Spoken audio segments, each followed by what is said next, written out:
Ciao! Ciao a tutti! Astăzi am primit alt fel de vitamine. Astea sunt vitamine pentru noi mari. Se poate dat și la copii mici.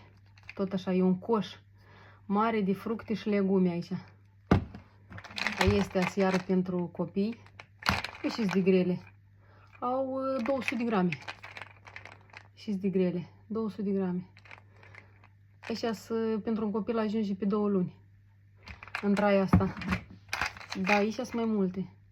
Aici sunt 120. 120 și o bombă de vitamine. De atâta se cheamă Vit. Și astăzi am primit un scrub pentru mine. Un scrub pentru față. Foarte bun. Care el e finuț. E exfoliator, cum se cheamă. E cremă. E cremă, e exfoliator. Pui puțin și curăță celulele moarte de pe față. Nu trebuie mult. E cu aloe, gel de aloe pur și cu ulei de jojoba, ulei esențial și încă câteva uleiuri. Plus vitamina C. Dar vitamina C e pentru anti-îmbătrânire. Adică e foarte bun. Eu ne l-am cumpărat și plus o zis că are particulele astea picoline mici, particulele mici care se absorbe foarte bine de pielea noastră și nu fac microleziuni cum fac alte scraburi. Nu fac microleziuni la pielea noastră. De pe față poți și de pe corp, în sens că de pe mâini.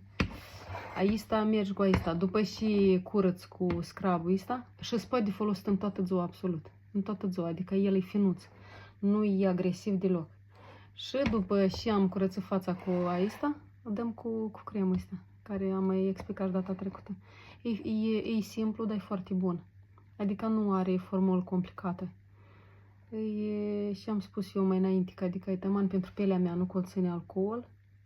Are multă vitamina A, vitamina E, vitamina C. Și plus la baza lui stă aloe vera. Gel de aloe vera pur. Și iar uleiuri esențiale, ulei de jojoba și alte uleiuri care am mai menționat. E foarte bun, adică eu mă găsesc foarte bine cu dânsul. Hrănește bine pielea, să o las moale ca tifelat. Aici stă tot așa, aici stă tot las pielea moale ca tifelat, nouă sucă. Și, mă rog, care nu au pielea uscată ca mine, poate nici nu aplici crem după dânsul, că el o lasă moale.